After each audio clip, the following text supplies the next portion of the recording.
Hello everyone, Rob Guest from football.london here, and welcome to the latest episode of Gold Guest Talk Tottenham, sponsored by NordVPN. Joining me today, it's Alasdair Gold. You all right? Yeah, I'm okay. I hope you are too. And that's weird in itself. Why a couple of weeks after, Spurs finally ending their trophy drought, am I kind of like, it's like just this, it's so weird, this land of limbo.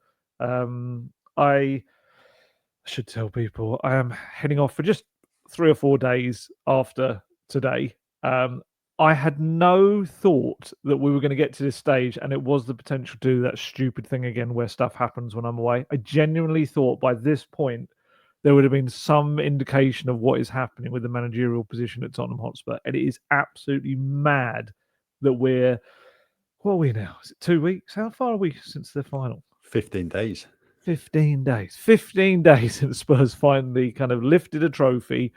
And yeah, I mean, from what I understand, going into recording this, people around the club, Postecoglou and his staff, still have no idea whether they're continuing in their roles for the coming season or not. There's been no indication either way. And that's absolutely mad. It really is. Yeah, I mean, we've been putting this podcast off all week, really, just thinking there's going to be an announcement, and then, as you said, still waiting. I mean, we still might be waiting next week.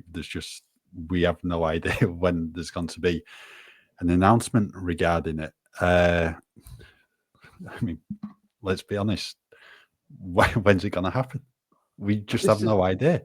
No, I mean, from what I understand, Daniel Levy, I think, had a holiday, had a post-season break, but is back now. I think Postecoglou is still away. I could be wrong, but I think he might still be away till either the end of this week or early next. Which, let's be honest, after 65 game season with all the preseason ones as well, people probably need a couple of weeks break. I probably need more than the 3 or 4 I've got. But yeah, something should have been made clear now. And look, I should stress that there's 2 very different ways of kind of approaching this, I've noticed from the fans. There's one set that maybe a little bit like myself, it's a bit like, just why? Kind of why has there been this really unnecessary period of time where not all, but certainly a big old chunk of the good feeling after the final has kind of dissipated because nobody really knows what's coming next. So that's one side. But I've noticed actually in recent days there's another side who are kind of angry in a different kind of way, more so at, I think in their eyes, something being made out of nothing. And I think that comes down to, and this part is definitely true, that if, let's say, Postecoglou is remaining as the head coach of Tottenham Hotspur, then you don't need to announce that. That's fair enough. You don't. Absolutely. Man continues in job is not something that you need to put a statement out on. I get that. But there's kind of this feeling that almost like the media has stirred up a situation that doesn't exist. And that's the bit I'm sorry, but that's just not true. There absolutely is this strange impasse right now. And like I said, Postecoglou and the staff and people around him, loads of people inside the club have no idea what's happening next. For everyone I've spoken to has no idea what's coming next. And it appears that certainly there is only one person that does, and that is the chairman, Daniel Levy. So it's not a case where I don't believe that, Postecoglou and everyone's working forwards. They're moving on, ready to go into the new season. I just don't see that's the case. I think everyone is just waiting to see what happens next. And transfer window's open. That bleeds into everything. The Johan Langer's probably sitting there with his list of players, and it's a bit like, okay, but if Ange isn't the manager, then this list might have to be changed for a different manager and different kind of needs, different system, tactics, whatever.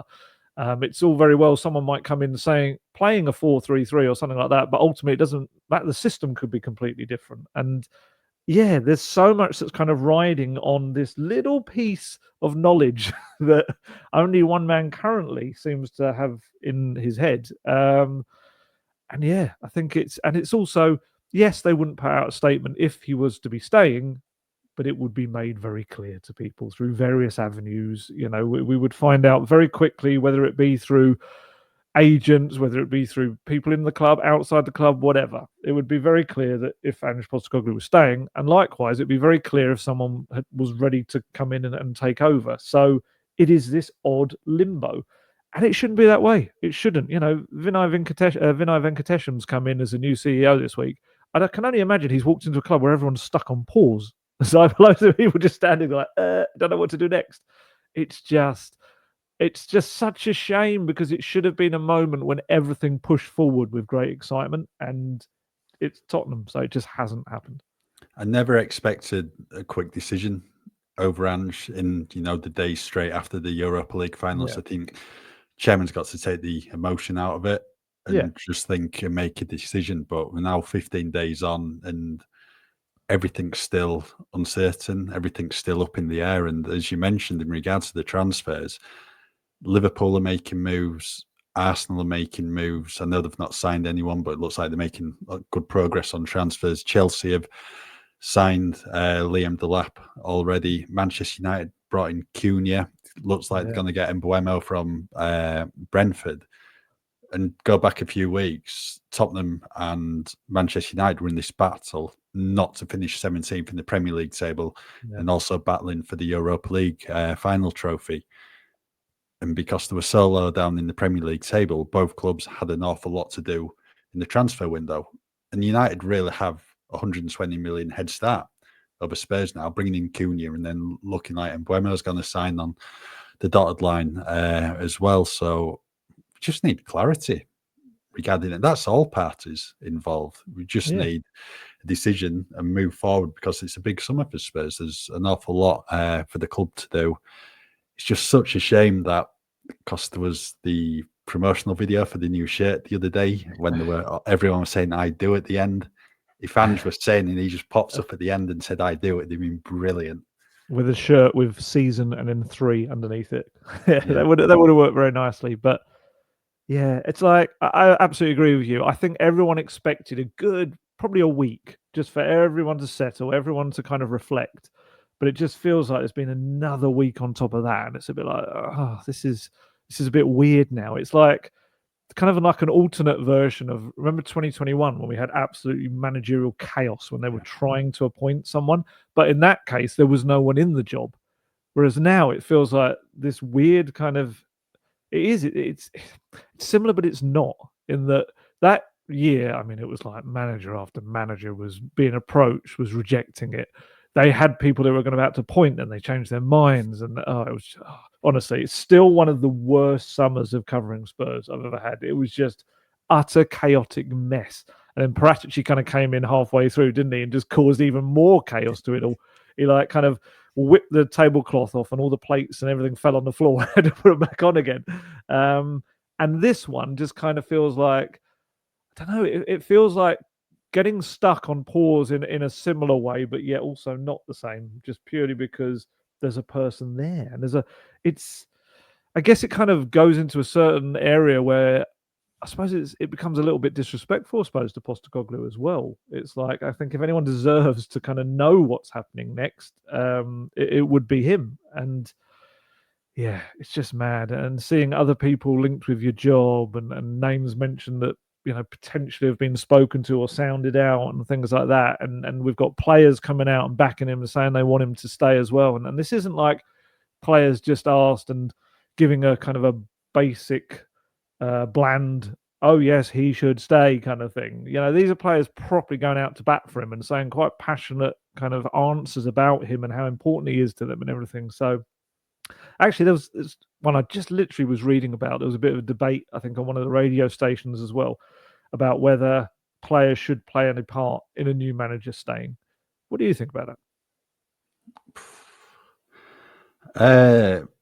A bit of a tricky one, isn't it? Because you're going to get some players who are going to want the managers to stay. Others who maybe aren't playing want a fresh face coming in so they can get into the team. I think everything the players have said about Ange really speaks volumes, and you could see how close everyone is, the players and the management, in the celebrations in the Europa League and what everyone said about him since. I don't think it'll really get to that point where you're asking players what a club should do. That should be up to those at the top to make that decision. So I'd be surprised if anything like that ever happened. Yeah, I mean, I'll give you the Porro quotes that came out this week. He did a really good interview with Sid Lowe, I think it was, in The Guardian. It was a really nice one. And among it, he kind of asked him about the Ange situation. And it was kind of one of those where I think he kind of thought at first, I shouldn't probably talk about club stuff. And he kind of said, I'm kind of on international duty. And then he could see there was something in him just changed. He was like, no, I've got to get this off my chest. And he said, continuing would be good for the dressing room. He was built a very good group, and coaches also need time. In the leagues, things didn't go well, but he makes you win a trophy. That's important too. The people in the dressing room with weight have to understand that. But as I say, I'm thinking about the national team now. There will be time for that. So he was kind of quizzed on that comment as if to say, look, do you mean that some players don't understand that? And he quickly clarified that. And he said, no. It's simply just that we're inside and we know more or less how things are. I'm not going to lie. It did impact me to see people say they were going to sack him, to be honest. I'm very close to him. He's been an important coach for me, and it's thanks to him that I've brought out my best football these 2 years. It's complicated because in football in general, things don't always depend on you. But honestly, in the team, I think, in my opinion, we're happy with him. So it's quite strong stuff. But I do kind of get the idea that if you're a chairman, you've got to make a decision kind of based on all factors, not just the players. But I do think you also probably have to take into account, yes, what the next manager would be then taking on if there's a group of players that were very happy in kind of what they were doing and maybe understood, in his words, understood maybe a little bit more from the dressing room's point of view of what went on last season. Yeah, so there's a few managers linked with the job. We've had Thomas Frank, Brentford manager, Marco Silva at Fulham, and then Andoni Iraola, Bournemouth, a couple of others as well. Xavi, who's out of a job since leaving Barcelona. Who would your pick be? Really, then? Wow. And this is the thing, isn't it? And it almost, like I said earlier, it almost feels disrespectful to Ange that we're kind of talking about people that could come in, and it's just mad. But like, I mean, I could, how do I put this? If we were going back to 2019, and when Pochettino left, that was a really kind of difficult decision, I think, for a lot of Tottenham fans to take. But I think it was not softened, but there was more of an understanding of it because the person coming in was Jose Mourinho, very swiftly and sharply, and Mourinho was a winner, and he had won everything going pretty much. So you're kind of like, I don't like it, but I get what you've done here because you want to win trophies. I get that. Of course, you could say the irony is they've just won a trophy now. Finally, that decision didn't actually change that. This is the first time they've managed to do that. I think the problem now is that I think a lot of the fan base have gone back behind Postecoglou if they were maybe on the fence because, yeah, he gave them a night they're always going to remember for the rest of their lives. I was talking to a Spurs fan yesterday. I was walking the dog, and this Spurs fan came up, and he was just going on, and it was great. I'm not moaning about it. He was going on and on about Bilbao and just what an incredible night it was, and the parade and everything. And you just can't. I know people will say there's a sentiment side to that as well, but it's also ending a run of top class managers that couldn't provide that. It's a big thing that Postecoglou's done. So I think if you're going to not give that person a chance to at least tackle the start of next season and see and show that it will be different in the Premier League, then you've got to replace them with a big name, someone that's the fans are going to go, all right, I get it. I get what you're trying to do there. I think probably Inzaghi was maybe one of those. We now know he's headed off to the Saudi Pro League for a very, very, very, very good payday. I think the other one would possibly be Xavi, but I would say, as well as he did at Barcelona, it's a very small sample size. That's the problem for me with Xavi. It's a risk. It's a big risk. You know, he hasn't really done it. I think maybe did he work in the Saudi, or he was somewhere else, wasn't he? Yeah, he'd gone abroad. Yeah, he was abroad. So, I mean, in terms of major leagues, it's the one experience. Within the club, he'd always kind of operated in as a player. He knew it inside out. It's a very different thing from coming into the world of Tottenham Hotspur, which is an interesting beast, to put it mildly. So, you know, they're the two that maybe fans think, okay. Then you kind of go into this next category of managers who are safe hands. They're probably the way to put it in the Premier League. You know, you've got your Iraola, who's done very well. You've got Thomas Frank, who has done very well with Brentford, and you've got Marco Silva. The problem is, all three of those managers, what were they, 9th, 10th, 11th in the Premier League? So essentially, you're replacing your trophy-winning manager and someone that, you know, the argument would be, well, they finished 17th, it wasn't good enough in the Premier League. Take away any of the context, that's not good enough. But then you're replacing them with some three managers, or not all of three of them, that would be weird. But one of those three managers who was, let's be honest, a mid-table manager at clubs with very different expectations and without the burden of European football. And it should also be stressed that, I mean, if you're going to concentrate, I think Iraola's kind of there seems to be an indication that he might be staying there. We're not entirely sure yet because anything can change in this. But if you're going to say about Frank and Silva, certainly they've got no real European football experience as managers. Silva's got none that I could find. Thomas Frank, I think, had 10 Conference League, or it's either Conference League or I've actually got it written here somewhere. Yes, he had 10 Europa League qualifying games with Brondby 10 years ago. That's his only experience of managing a team in Europe as well as a domestic campaign. So it's a big gamble. That's a tough sell, I think, for a lot of Spurs fans, would be to bring in someone that is a safe pair of hands. Because let's be honest, as a question to you, let's say they bring in Thomas Frank, who I think would be great for us as media. He's a really interesting manager, fascinating talker. I've been in some of his press conferences.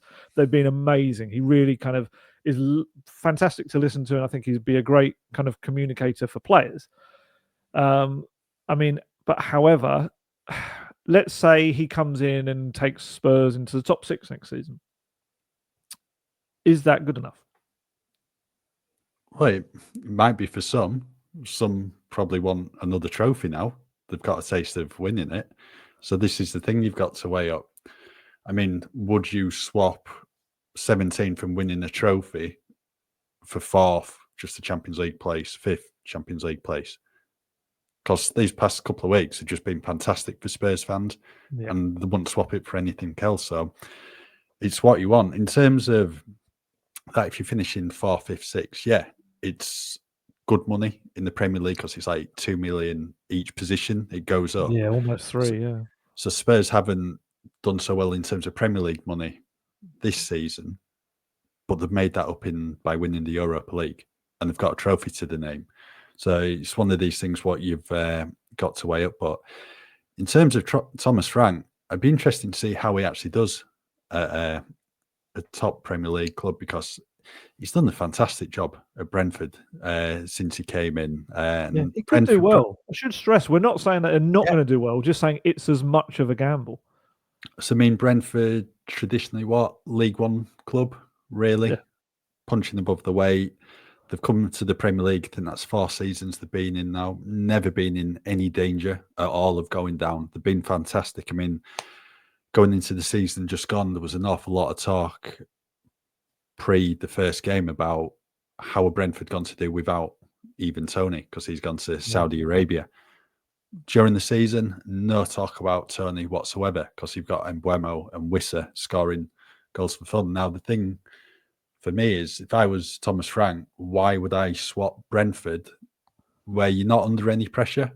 I don't think really, because as I said, traditionally probably a League One club, and then go to Spurs, whereas possibly you could be out of a job in 18 months. Look, Ange has just won the Europa League. He may be out of a job. It doesn't guarantee your safety. So this is a thing, but I think there probably is going to come a point where Thomas Frank does step up from Brentford. Maybe it's Spurs. Is a fantastic manager. Like you said, I think it'll be really good for the media. But for me, he's safe at Brentford. He's not under pressure. So why leave? Yeah, I get that. But maybe as a manager, that's kind of what you want to do to progress, I suppose. You know, as mad as Spurs seem to us sometimes, they are a club that next season are in the Champions League.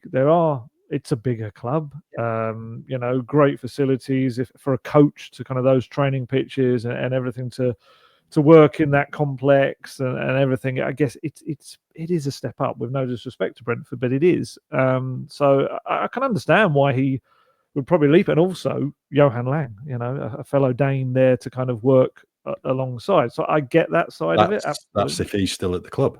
If he's still at the club.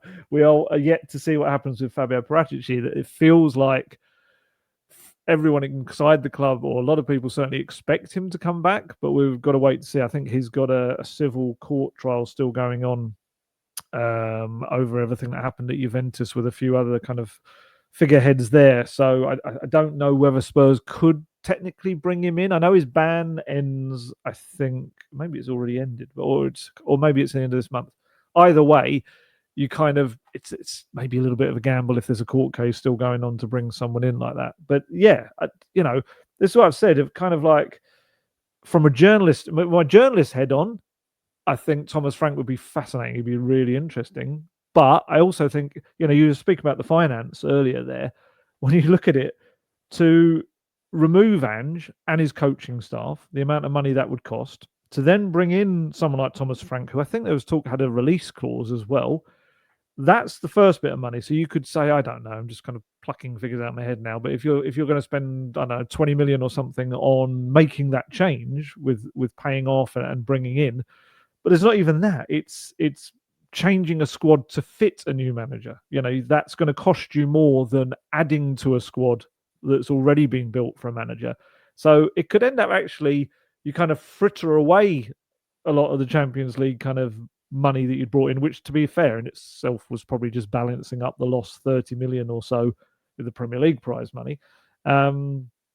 It's a very expensive decision, and there are so many aspects to it. But I still don't think it should have taken 2 weeks.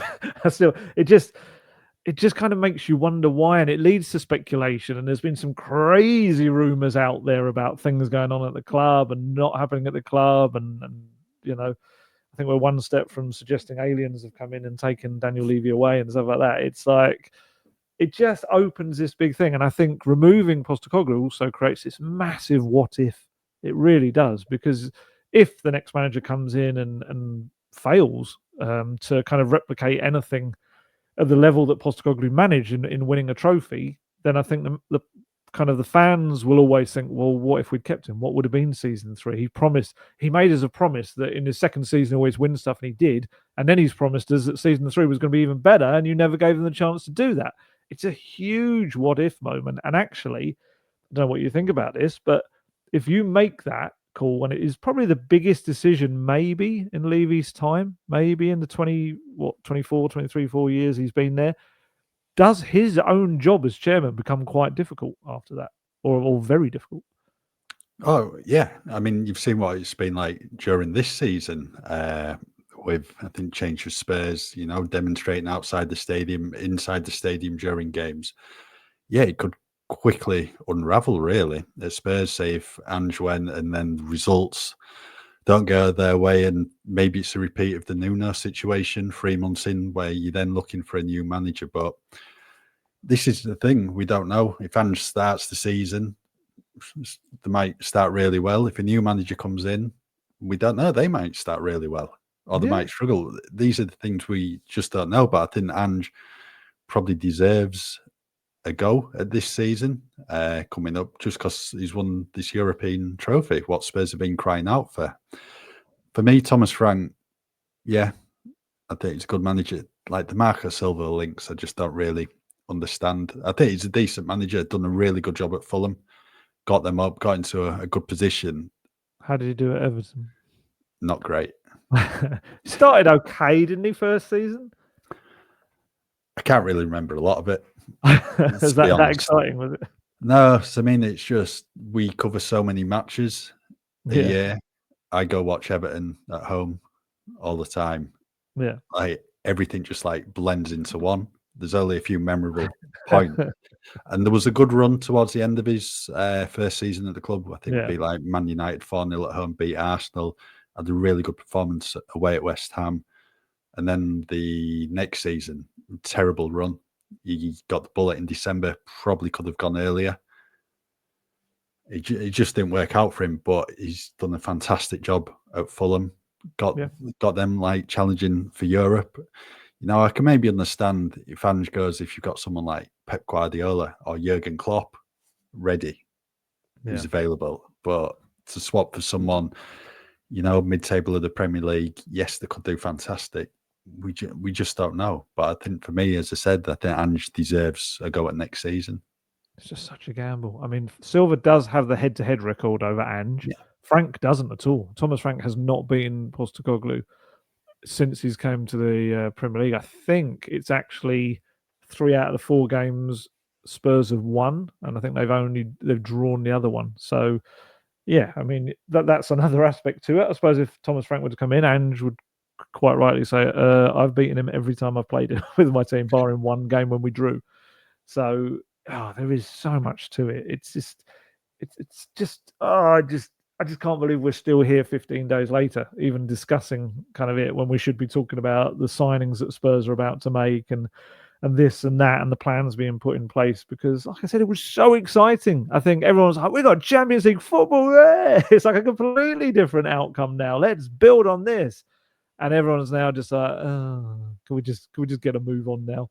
It's kind of like that person that comes into the room at a party and just sucks the life out of a room. It kind of feels like that's happened. Yeah.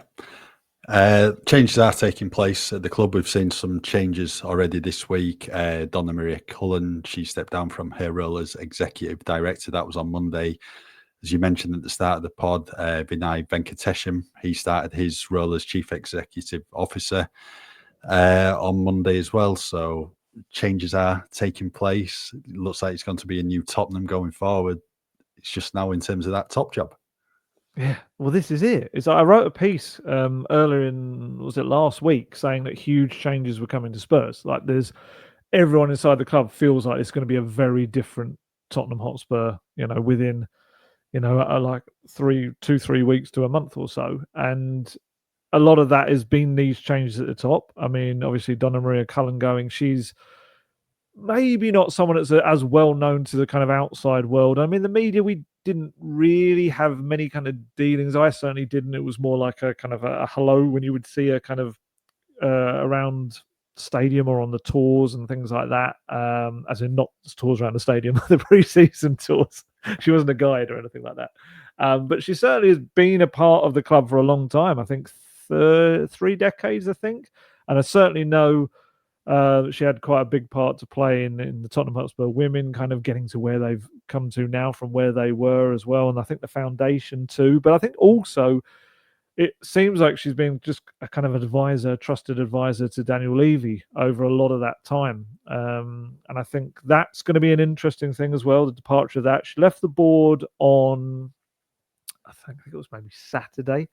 And I think there's a couple of months of handover of the various things she does within the club. And then, yes, on Monday, we had Vinay Venkatesham started. I don't know whether I'm kind of setting myself up for a fall here, but I've got quite high hopes for him. And I think what he can bring to Spurs. Everyone I have spoken to connected with Arsenal, who's written about Arsenal, who's dealt with him, whether at Arsenal or other boards, raves about him. And they all talk about kind of what a kind of a calming presence, but also, again, we go back to the word communicator, that he's someone that really opens up a football club to the public, and he's very good with building a bridge with the fans. He's good with the media as well, and essentially all the things that we've been crying out for at Spurs. It has felt like a very closed shop over the years. It's felt like a lot of decisions have been made that we don't really understand why. We have to piece them together. And as I've said in the past, when you don't understand a decision and how it's made, it kind of creates caricatures, and it creates kind of like these evil people kind of thing in a club. And I think having someone that can actually speak to the outside world and isn't the manager, I think goes a long way to humanizing a football club and the decisions made. I think people understand mistakes if they get where they came from and why the decisions were made. But if mistakes are made and they just kind of keep on happening and no one's explaining really why it's happened, then people are just going to get angry and angry. And that's kind of what's happened, I think, with Spurs over the years. So Vinay Venkatesham, he is firstly and foremost, I know this will upset some people, but he is a numbers man. I think his original trade was as an accountant, so he will come in with that financial head on. But from what I understand, when he was CEO at Arsenal, he would kind of surround himself with real football people and kind of let them guide him and help his decisions while also using his experience kind of from the past as well. So again, it's the old cliche about Spurs, isn't it? It's how much power he'll be given, how much allowance he'll have and the latitude to make decisions, and how much, Daniel Levy kind of delegates and allows him to be what is the first CEO, isn't it, really, of Spurs? I don't think that position has existed before. So it is the highest possible position under Daniel Levy that we've had since he's arrived at the club. So yeah, I've got high hopes for that. But yeah, loads of changes coming, I think, from what I understand. A lot of changes to medical and sports science on the horizon as well. Potentially Paratici, we'll see. Oh my goodness, if he gets involved in the managerial stuff, that's only going to go one way.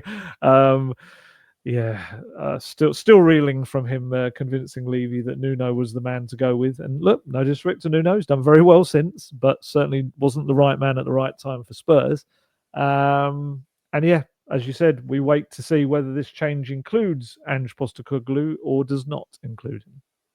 Halfway through the podcast now, so it's time to talk about our sponsors, NordVPN. You're heading off on holiday very soon, and I imagine the first thing you'll be sorting out is your Saley data voucher.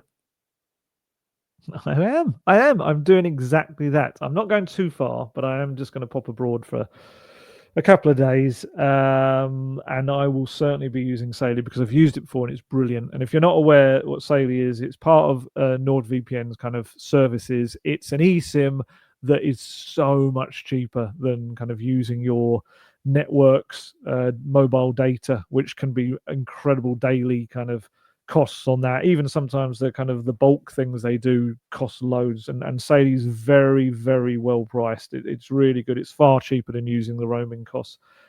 Yes, I have used that across the world. As people know that I use Nord all the time, I will probably be using that actually as well, because as always seems to happen, it looks like stuff might happen while I'm away. So I'm going to need my Nord to be able to access a lot of various things that I wouldn't be able to access from abroad normally. So I'll be using Nord. I'll be using Saley to help me kind of read it, watch it, whatever I'm doing in a cheaper fashion than I would otherwise with my mobile network. And yeah, as I always say with Nord, I'm able to access things from home that you wouldn't normally be able to abroad, but also access things from other countries if I was at home. So it's a great product either way. And we've actually got a good offer with Saley as well. You can either download Saley in the App Store, or you can use our code, and you can use our code Gold Guest at the checkout to get an exclusive 15% off your first purchase of it.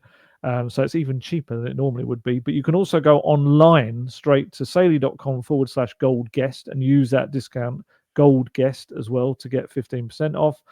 And yeah, for more information, in case it wasn't in that slightly garbled way I finished that, you can find it in the episode description box.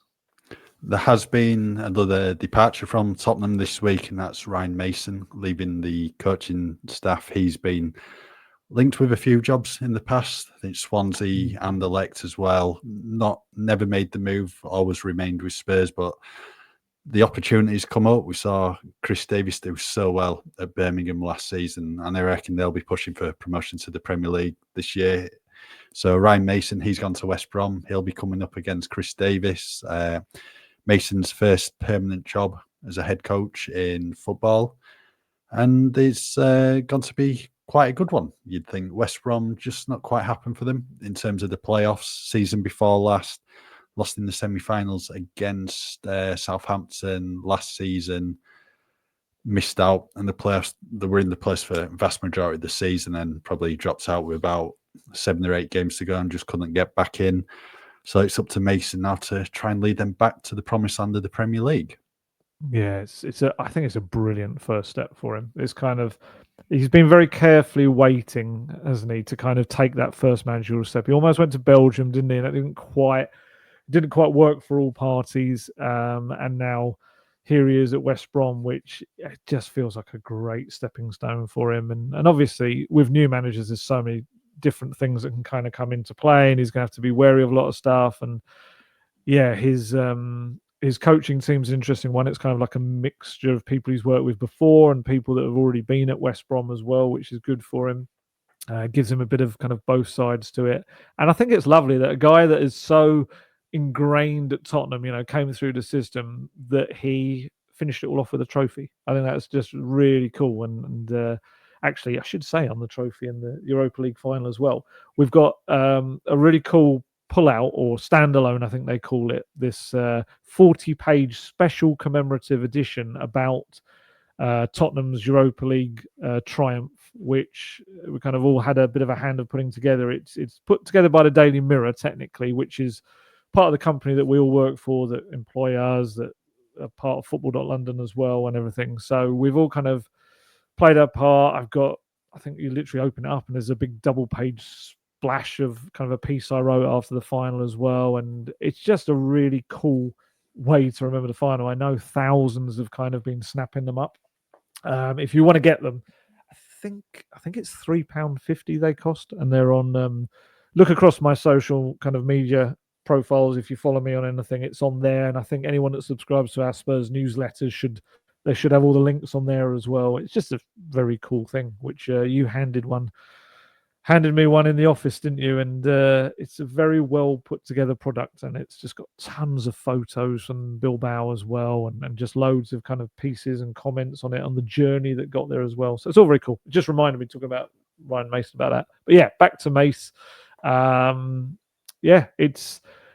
It's a bit scary, it must be, because it is kind of a make or break your first managerial role. You've got to make a good kind of fist of it, otherwise people write you off straight from the off. But certainly, if anyone's got a chance, it's him. He's got that experience of the two caretaker spells at Spurs when he did well. Even first one probably more noticeably on the pitch. Second one, I think, was maybe more noticeably behind the scenes.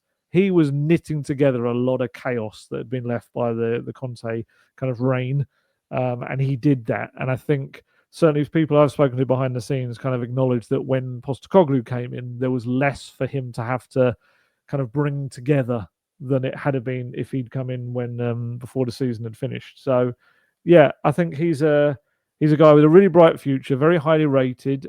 I would imagine it's fascinating to see, because obviously he'll have taken bits from Pochettino, from Postecoglou as well. While he didn't work with Mourinho, he will have seen a lot of kind of what he did. Obviously Conte as well was on the staff there as well. So he's had all these great influences on his career. I would imagine as a manager, he'll probably be closer to Pochettino. I think that's probably the manager that's made the biggest impact on him. So I wonder whether the football will be of a similar vibe. And yeah, I just think it's a great move for him. Who do you think, kind of, what players could we see potentially going with him? Who will he come back to and say, oh, I'll look after them? Well, we expected this from Chris Davis, didn't we? At Birmingham. Yeah. It never quite happened, but I think there's a number of good options there who can make the step up to the Championship. I think Josh Keeley, Jamie Donnelly, they're probably the two you're looking at straight away. West Brom sold the keeper, Alex Palmer, to Ipswich at the end of the January transfer window. They had Josh Griffiths, I think he's an academy product. West Brom, who's had a number of loan spells, was with Bristol Rovers at the start of the season. He finished the year in net, so I'm just wondering whether they're going to look for a permanent option or another loan signing. So maybe that's one for Josh Keeley. I think Jamie Donnelly would be fantastic there in the Championship.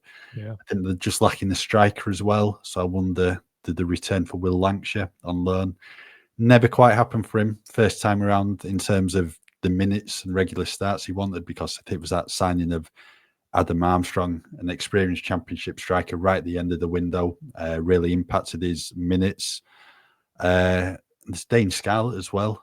Do you maybe look at Dane to go in and play up front? And then another one I mentioned, because I did an article on it the other day, was George Abbott, someone who Ryan Mason gave George his Tottenham senior debut on the final game of the 22-23 season at Leeds. He was fantastic at Notts County last season, and time is now for him to make the step up. So you need to decide, do you try him in League One or do you bump him up to the Championship, see how he does? If it doesn't work out, you can drop him down to League One. But I think there's some fantastic options there for Ryan Mason if he wants to return to Spurs for them.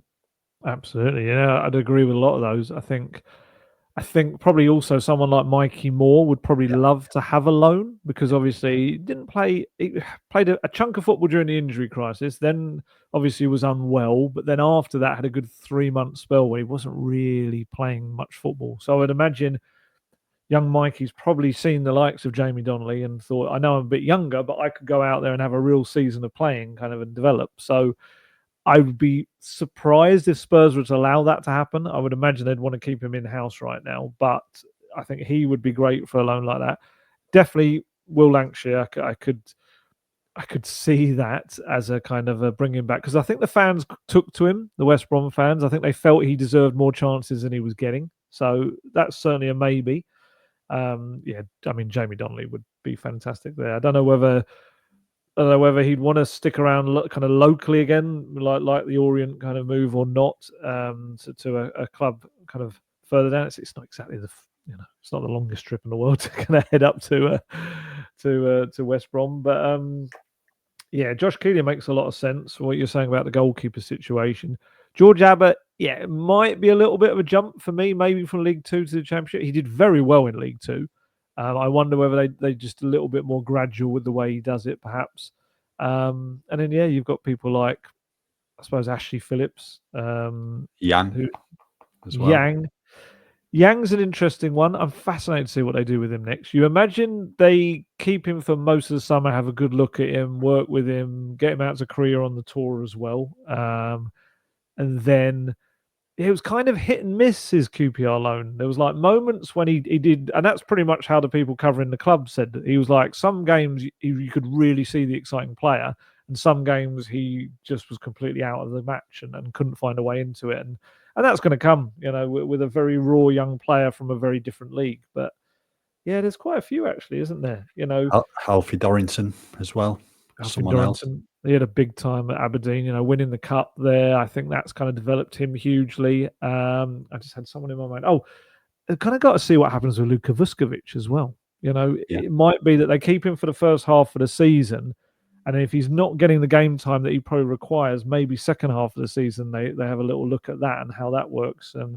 Because I hate to go into it, and we'll go into it probably in more depth once we know what's happening with the managerial stuff, but the homegrown situation is still absolutely rubbish, and it's actually worse. So Spurs might want to keep some of the homegrown players. It might be some of the foreign youngsters get a loan out, because they might not be able to be registered in various competitions. Well, Europe technically. So yeah, we'll see. But for Mason, great first job, and yeah, I'd be interested to see if he does come back to Spurs to try and take anyone on loan, because there are a few good candidates there. Yeah, in terms of players who could leave Tottenham Hotspur Stadium in the summer, there's been reports this week regarding captain Son Heung-min after lifting the Europa League trophy. Son, his current deal was due to expire this summer, but Tottenham exercised the 1-year option in his contract to extend it by a further year. That was back in January. They did that. Still question marks over Son. If it's time to allow him to leave, a few talk of Saudi Arabia as well, and move potentially there. So for you, do you let Sonny go, or do you keep him for that extra year and then think about maybe extending it beyond that? Do you know what?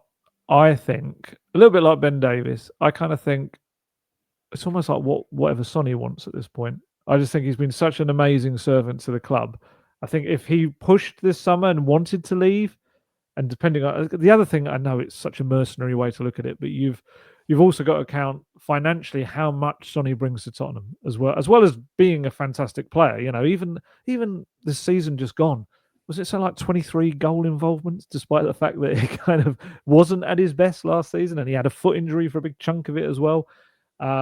Yeah, I think financially, he brings in huge amounts, millions upon millions to the club each season because of the support he has across Asia, just across the world. He's just such a well-known figure. He is Spurs' superstar name. He's the name when you think of Spurs. The first player that people will think of is Sonny.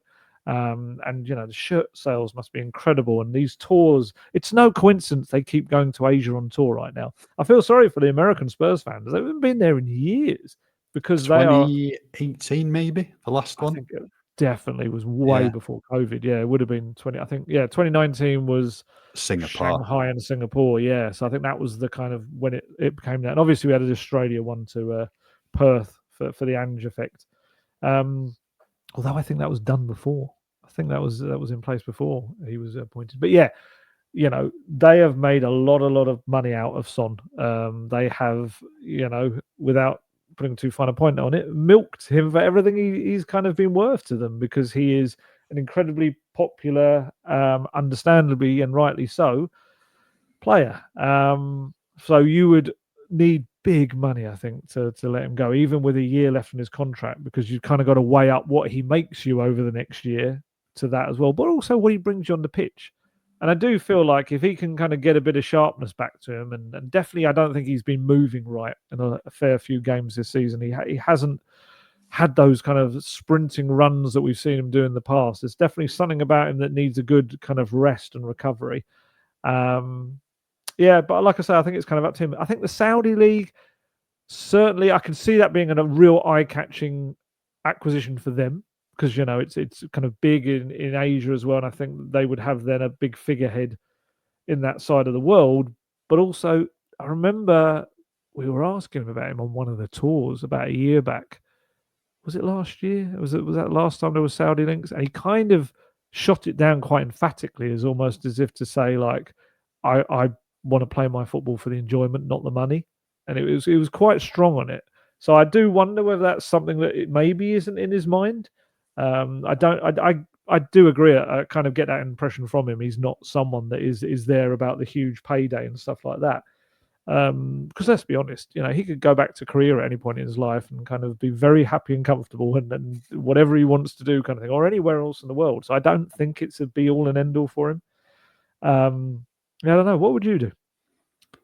I think same as you. Just let Sonny decide if he wants to go, then let him go. And I think for Son, if he wants to bring down the chapter on his Tottenham career, it's the perfect time to go. You just lifted a trophy. Let's be honest. If you stay another year, you don't know how next season's going to pan out at all. But he could think it's something to build on. He might think the other way. Yeah. 100%. But for me, I don't think Sonny's going to be a guaranteed starter next season. I think it might be one of these where we've seen at times this season he's found himself in and out of the team. I don't particularly think he had a great season last year. I know we had a lot of goal involvements, 23, as you said, but he's turning 33, I think, next month. So there's going to be a point where you're going to have to look towards the future. I think it was only 7 goals in the Premier League as well, wasn't it? Yeah. I think 10 assists and 7 goals. Yeah, and I think obviously there's going to be a point where Son does leave Spurs eventually, whether it's this summer, whether it's next summer, or beyond that. We don't know yet, but yeah, I think it's up to him. If he wants to go, it's probably the perfect time to go. You've just won the trophy. Yeah, I get that. I do get that. It'd be very, very sad to see him go. He's just been such an incredible kind of player for Spurs. But yeah, I would be absolutely happy to see him stick around. And I still feel like he was hampered this season. I'd love to see him just take a good month off now and just relax and let everything recover and see whether he starts next season a bit like the old Sonny. Yeah, this summer does mark 10 years since he made the move to the club. You never see anyone get testimonials now. No, him and Ben Davies should have a joint one, shouldn't they? Yeah, Ben Davies is 11 years now. We're going to get on to Ben Davies now anyway, because at the weekend, good link. Tottenham announced their release list. I think pretty much as expected, Fraser Forster, Alfie Whiteman, Sergio Reguilon all leaving at the end of their contracts at the end of this month. Timo Werner's loan move isn't becoming permanent. He's heading back to his parent club, RB Leipzig. Quite what happens with Timo next year, unsure. Spurs also confirmed Kevin Danto's move from RC Lens becomes permanent. Pierre-Emile Højbjerg's loan move to Marseille, that becomes permanent. I don't think they confirmed it at Spurs, but just to confirm it on here, it's a 5-year deal for Dancer. Yeah. And then there was no mention of Ben Davies, who's out of contract at the end of this month, and nothing on Matisse Tell, because Spurs have that option to make his loan move permanent. In terms of Ben Davies, I think we report at the end of November, Spurs were going to take up that extra 1 year option on Davies's contract. But Spurs, although they confirmed Son's extra year in January, nothing said about Ben Davies, which has left it up in the air. So we don't know what's coming next with Ben Davies. No, it's a weird one, isn't it? It was always we were told the intention was to take the option, but yes, like you said, it hasn't publicly. They kind of made a big song and dance about it with Son, as if like made it like it was a new contract. It's like, well, no, it's not. We know you've just literally taken an option up. But yeah, with Davies, I suppose there's two sides to it. Again, what he wants, he might feel like this has been great. I've got that trophy, but I only really played games because people were out, and I want to be playing games because I'm a regular starter. And then it's down to Tottenham, I suppose. Do they take the option so they can get a fee for him, or do they decide that look, he's kind of done enough for this club, we can kind of let him go? I still think they could get a reasonable fee for him. I've got this feeling that Leeds will be interested in him. I think Leeds will see him as an established Premier League kind of player who will help them massively when they come up, and also reunite with Joe Rodon, the Welsh mafia. They just need Gareth Bale to come out of retirement to do that. And Sonny was an honorary member, actually, wasn't he? I just wonder whether, as the window goes on, whether that's a potential option. Again, it's down to him. He's a terrific utility player for Spurs, always has been, would continue to be next season if they needed him. But maybe he's wants to see what happens with the managerial situation as well, and if someone else comes in, what kind of formation they play, does it help him in any way? Because we know the Ange fullbacks doesn't suit Ben Davies. He's kind of become a centre back in this scenario, but he's ended up playing a hell of a lot more games under Postecoglou than we probably thought he ever would, because of the amount of absences and injuries that they've had. So yeah, I don't know. My gut feeling is maybe he heads off, but I wouldn't be surprised if he kind of feels like, well, let's get to the end of this. He loves Spurs. He does. He's absolutely adores Spurs, and he's given everything to them. And obviously they've helped him with his coaching badges behind the scenes as well. That's another element to it. So yeah, I'm intrigued to see what happens next for Ben Davies. He's just a really good guy as well. He's a really good player. Did you watch? Actually, you probably wouldn't. But Alfie Whiteman did a letterboxed 4 movies thing. I was just going to mention that. I was just going to say it's going to be fascinating where Alfie Whiteman goes as well at the end of his contract. And was just going to mention that because he was really good in front of the camera. He's brilliant. Yeah, he's brilliant. But then isn't he? He does DJ stuff as well. I think a lot of people have said this about Alfie Whiteman. They kind of wonder, will he even stay in football now? Yeah. Because he's got so many other interests, and he's such a fascinating character. He is one of these guys that I definitely will try to hunt down for an interview afterwards, because I think, yeah, he's been there. He's seen so many things, but he's got such a different viewpoint and stuff. But yeah, he did the Letterboxd. If people aren't aware, it's kind of a movie. It's almost like a rating review site for people to give their own reviews on movies and stuff. And Alfie Whiteman's been on there for quite a while. I'm on there as well. So kind of he's a very clever lad, and he's got a very interesting kind of take on movies. And it was very noticeable that he and Ben Davies were the kind of the real, how do I put this? And Sonny, actually, to a degree, they were like the grown-up movies kind of picked. All like the younger players were like Transformers, Fast and the Furious, and all stuff like this. And whereas they kind of came with these quite kind of Oscar-winning type movies and everything as well. So yeah, no, I agree with you, Alfie Whiteman. That's interesting to see where he goes. I saw Fraser Forster was being linked as potentially going to Newcastle, wasn't he, as a third choice? I mean, he's an experienced pair of hands for the dressing room, isn't he, to come in? They've loads of goalkeepers in Newcastle. So they got John Ruddy last season as like third or fourth choice. Maybe they're about to have a purge or something. I don't know, but I certainly saw him quite strongly linked there. Yeah, Whiteman, I could see, just going abroad again, like he was in Sweden, middle of nowhere, Degerfors or somewhere else. But it'd just be really good to see him get a crack at being a first team regular, because all we've seen at Spurs is 7 or 8 minutes against Ludogorets in the Europa League. That Joe Hart was in there, wasn't he? Joe Hart came off. Yes. Ralphie. Yes. Yeah, He always gets to train everywhere, doesn't he, Alfie? he does. Fans always see him like on the train, and I think he comes to the training ground on the train and then walks to the training ground as well. Yeah, I've seen him at Turkey Street before on the train. Such a character. It's great. That's what Brilliant. you need. Football's got so much kind of like manufactured almost players. They're kind of told do this, do that, and they kind of just follow these lines, and he just doesn't. So yeah, I'd be stunned if he remains in the game. Certainly for the rest of his life. I do think he'll go into other ventures. Yeah. Right. Finally, then, we've seen a new Tottenham kit release this week. Brand new home kit from Nike. Thoughts on it? It's not one of my favourites. It feels a bit training kitty to me. It's got that vibe about it rather than an actual match shirt. I'm sure it'll look different in action. They always do. The kind of concept images we've seen of the way and the third shirt look better to me. But look, someone sent me a message the other day on one of the social media platforms that's quite interesting, saying, how are they going to kiss the badge because it's not over their chest anymore? I was like, well, I think you could probably stretch it. I'm sure you could kind of stretch it to still do it. Yes, the badge is in the centre, and in the Champions League, it'll have a little something different to other teams, won't it? Yeah, it's got Europa League 2025 winners around it, something like that. Yeah, around the Champions League badge. That's it. So that'll be a nice addition. I don't mind the shirt, to be honest. I think it'll look better. It looks better on the players than when we see the leaks images. You didn't like the advert though, did you? I did, to be fair. I thought it was all right. I thought it was better than the one they did last year. Oh no, sorry, it was the other way around. You preferred it to last year. That was it. The nod to the lasagna.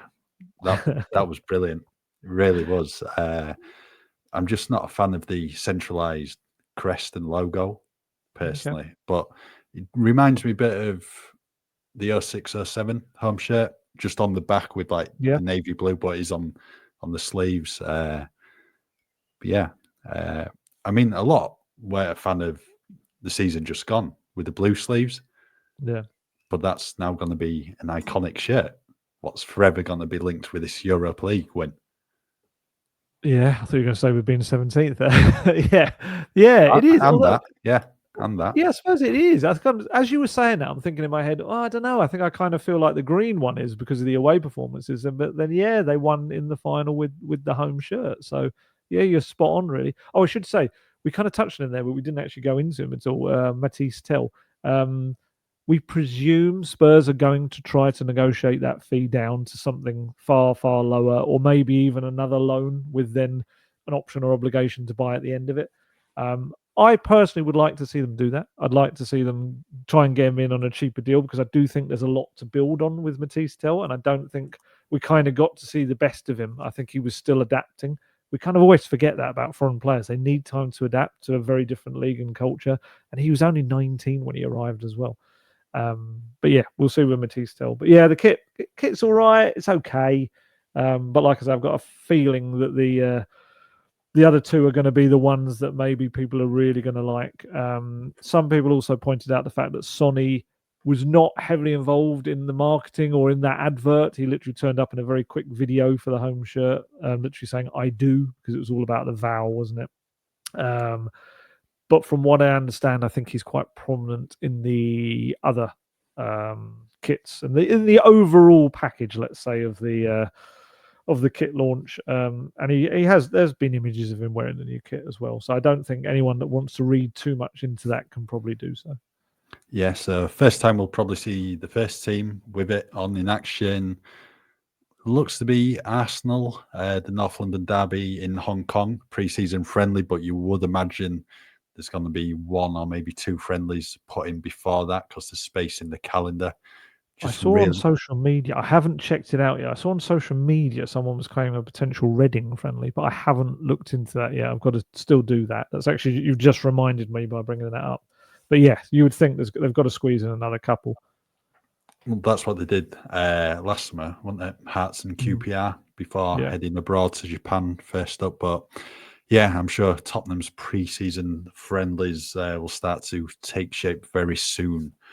Right, I think we'll call it a day for today's latest episode of Gold Guest Talk Tottenham. We'll be back probably next week. Hopefully, there'll be an update on the managerial appointment. Can you imagine if there's future. This could be going on until August. We don't know. But we can't even talk about transfers until they sort it out. It's just mad. It's utterly mad. Yeah, right. That's it. Thanks as ever for listening in, and just keep with us at football.london for all your latest Tottenham news. You can either download Saily in your app store and use our code GOLDGUEST at the checkout to get an exclusive 15% off your first purchase, or online you can go straight to saily.com/goldguest. For more information, please go to our episode description box.